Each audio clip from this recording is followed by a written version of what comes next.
Wewa kino kyaffe kyakubera nkwebaza naddala gwe ali mu Gandala Wolingo kyetwekumiddeko ate naawe agamba nti nze siva ku munyo tukyagulunga okunoga tuli munyo live.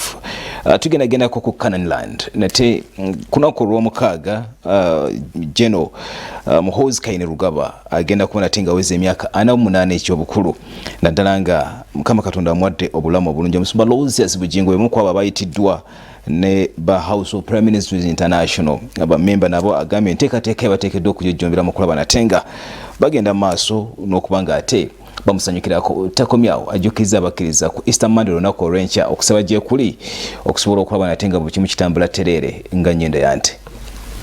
Omusumba Aloysius Bujjingo ow'ekkanisa ya House of Prayer Ministries International asinzidde mu kusaba kw'amazuukira ku Canaanland e Makerere Kikoni n'akunga abakkiriza okumuwerekerako ku kabaga k'amazaalibwa aga General Muhoozi Kaine Rugaba ngono ye mutabani w'omukulembeze w'eggwanga Yoweri Kaguta Museveni ku lw'omukaaga olujja lwagenda okuzza amazaalibwa ge ag'emyaka 48 era ng'omukolo gwakubeera ku Cricket Oval e Lugogo. Adde mu ofiisi ne wabaawo abakulu be bansindikidde okujja okundabako ate nagenza okulaba nga basumuludde ekitereke nga bampise mu kujaguza amazaalibwa ga MK Muhoozi Kaine Rugaba ku lw'omukaaga olujja ng'ennaku z'omwezi 23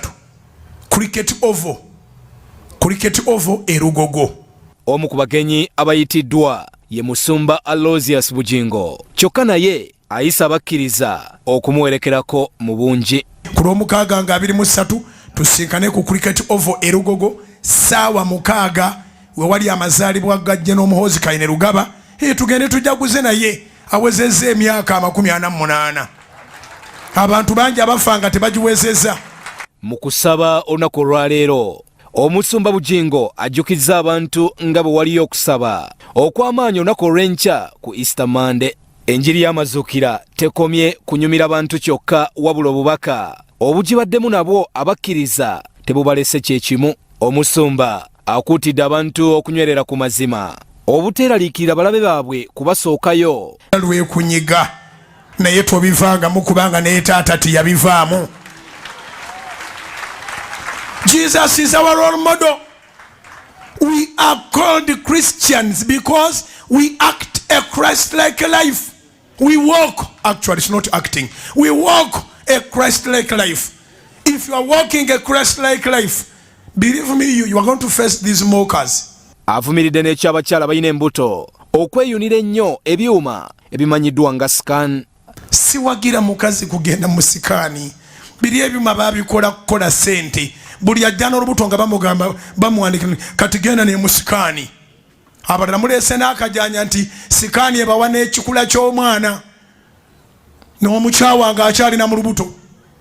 Nali njagala muwala. Guno omulembe muzibu nnyo. Abantu balingiza Mukama gy'akolera. Omusumba era akubirizza abakkiriza okusigala ne Katonda mu mbeera ezibasoomooza ng'okuvulugibwa. Abasabye okubeera abamalirivu okusinga abalabe baabwe n'obutafa nnyo ku bantu ababaduulira. Buli kye bakulangira be bajja okwogera ddala Maayika, ddala Landiroodi, ddala mukyala mufumbo, ddala ye Nalongo, ddala ye mugagga, ddala ye boosi, ddala ye manager, ddala kitwale. Okusaba okuddako kwa lunaku lwa nkya ku Easter Monday era nalwo abakkiriza bakufuna amafuta. Bikusakiddwa Robert Mutebi ne Eric Sebalamu, Crossalt TV Omunnyo.